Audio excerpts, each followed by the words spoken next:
Assalamualaikum warahmatullahi wabarakatuh. Sahabat-sahabatku, saudara-saudaraku, dan anak-anakku dimanapun kita berada saat ini, salam jumpa, salam bahagia, dan salam SK2. Di malam yang sadu ini, SK2 berada di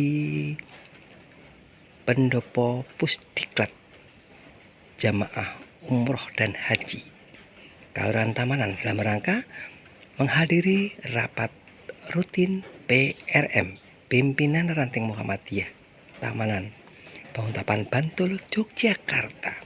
Ayo segera kita masuk pendopo untuk menemui ustadz-ustadz kondang yang luar biasa.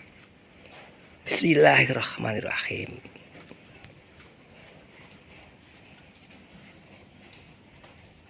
Tanpa mengurangi rasa hormat saya kepada panjenengan semua, kita belajar bersama saja. Di dalam surat Al-Mu'minun, di sana diurutkan beberapa petunjuk agar kita menjadi orang-orang yang beruntung. Qad aflahal mu'minun, itu yang pernyataan pertamanya itu, sungguh beruntunglah orang-orang yang beriman. Di sana diurutkan yang pertama adalah yang khusyuk dalam sholatnya, orang yang tidak sia-sia di dalam perkataan atau perbuatannya. Yang ketiga adalah orang-orang yang menunaikan zakat. Yang keempat adalah orang-orang yang selalu menjaga kemaluannya atau farjinya.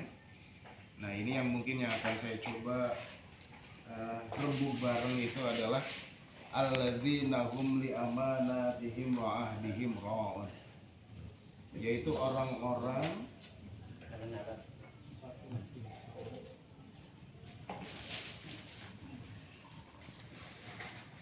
diminta Syekh disuruh bicara.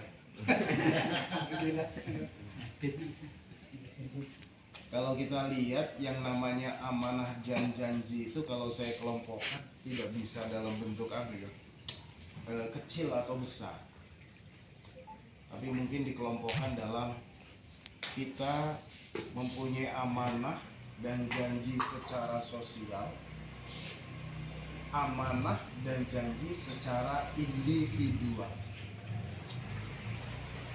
Kita sebagai pimpinan PRM tentu saja juga melibatkan dua janji dan amanah itu. Dalam konteks amanah dan janji secara sosial, itu biasanya kita akan menunaikan secara serius. Kenapa? Karena ada kontrol sosial. Semua orang akan melihat kita. Semua orang akan mengontrol kita. Semua orang akan mengkritisi kita kalau kita tidak melakukan amanah dan janji kita. Ini tidak aneh dalam konteks politik loh ya. Hal yang menarik adalah ketika kita melakukan janji atau amanah kepada individu. Nah, ini terkadang kita agak mengabaikan. Satu contoh nih, ini contoh. Terkadang kalau misalnya kita janji kepada anak kita, ya wis sesuk wae, sesuk ya, Sabtu, Bapak kan libur, kita ke pantai. Anaknya sesuk lagi. Kita kan sudah ngomong janji ya. Kemudian kita dengan alasan macam-macam, sesuk meneh wae. Kalau sesuk Sabtu sesuk. Itu kan sudah menyakiti sebenarnya. Kita sudah mencederai janji kita. Harusnya kita selalu mengatakan, wis bocah iki apa nangis ya biasa. Padahal Rasulullah tidak begitu. Pada anak kecil saja Rasulullah akan menunaikan janji dan amanah. Walaupun terkadang kita terjebak dengan janji dan amanah itu. Anak saya itu masuk Karangkajen itu, yang bungsu tidak bisa baca tulis. Sehingga sampai kelas 4 itu rankingnya selalu, kalau saya tanya, nak ranking berapa? Berapa ya? Kalau enggak 2, 3, saya buka ranking 23. Dari 27. Ada waktu saya tanya, kan dia selalu terlambat. Jadi sudah dihapus, dan saya salutnya itu dia tidak stres. Karena dia sangat kan bersama mbahnya itu, nah kalau nulis itu yang bagus, mbahnya kan kalau nulis panjenengan dulu ingat ya, dari SPG kan P seperti ini, jadi tulisan itu bagus tapi suwi. Termasuk matematika, 10 soal yang digarap 3 udah dihapus diganti pelajaran lain gitu terus. Nah saya ngomong begini, kalau semester kamu sekarang ini bisa masuk ranking 10, ayah beri hadiah. Alhamdulillah masuk 10 besar diberi hadiah. Tapi problemnya saya tidak membatasi. Saya ngomong kalau setiap semester kamu itu bagus, maka saya beri hadiah. Sampai sekarang setelah 2 tahun lulus S1 lagi kelas ini, ya aku udah sukses semester ini. Hadiahnya mana? Aku terjebak. Ya bukan masalah besar dan kecil, tapi saya diingatkan oleh anak saya, oh iya. Nah, juga aturan-aturan yang berikutnya itu. Oleh karena itu bapak-bapak sekalian dan saudara-saudara sekalian, yang pertama, apabila memang kita diberi amanah dan gaji, mari kita berupaya menunaikan semampu kita. Andai kita karena satu dan lain hal itu berhalangan, ya seperti yang dulu saya katakan, kita kan ada stratifikasi. Kalau Mas Rustam sudah janji anaknya besok berangkat, padahal mungkin ada janji dengan teman-teman PRM, ya sebagai pimpinan melimpahkan kepada anak buah, mohon maaf saya tidak, kan bisa. Sehingga ini kebersamaan itu muncul gitu. Dan kita insya Allah saling akan memaklumi ke hal yang semacam itu. Sehingga nanti kita dan keluarga kita pun seneng bermuhammadiyah. Orang, wah aku ke Muhammadiyah, bapakku sibuk terus sampai ada loh seorang anak ketemu dengan saya di NTB. Anaknya dua-duanya Bambang. Yang satu jadi satpam UAD, yang satu di NTB. Malah dia mainnya biasa keroncong. Ngopo? Orang berkegiatan Muhammadiyah. Ibuku wis entek-entekan ning Muhammadiyah. Sampai aku ora keurus, bapakku juga ora keurus. Jadi di Aisyah jadi pegawainya ceramah, anaknya ora kapi kan. Iya, anaknya kapi. Itu kekecewaan itu membekas sampai seperti itunya. Oleh karena itu semoga Allah memberi kita kekuatan agar kita selalu menunaikan janji dan amanah kita dengan sebaik-baiknya. Mohon maaf bila ada kata-kata tidak berkenan. Assalamualaikum warahmatullahi wabarakatuh. Waalaikumsalam. Bapak ingkang saestu kawula hormati, semoga sepindah mengucapkan rasa puji syukur wonten ngarsa dalam Allah Subhanahu wa taala.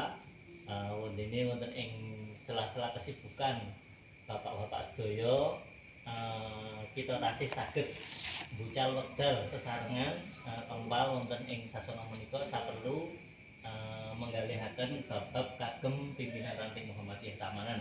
Alhamdulillah dipun paringi kesehatan saking Allah Subhanahu wa taala. Amin. Shalawat wassalam mugi kunjuk katur dhateng junjungan Nabi Muhammad sallallahu alaihi wasallam ingkang saestu dipanggon syafaatipun. Saderengipun kita lajengaken sambutan menika wonten ing ajengan para lenggah sami sampun cumawis dhateng sunjukan dipun rahapi kanthi prayogi kanthi maos doa piyambak.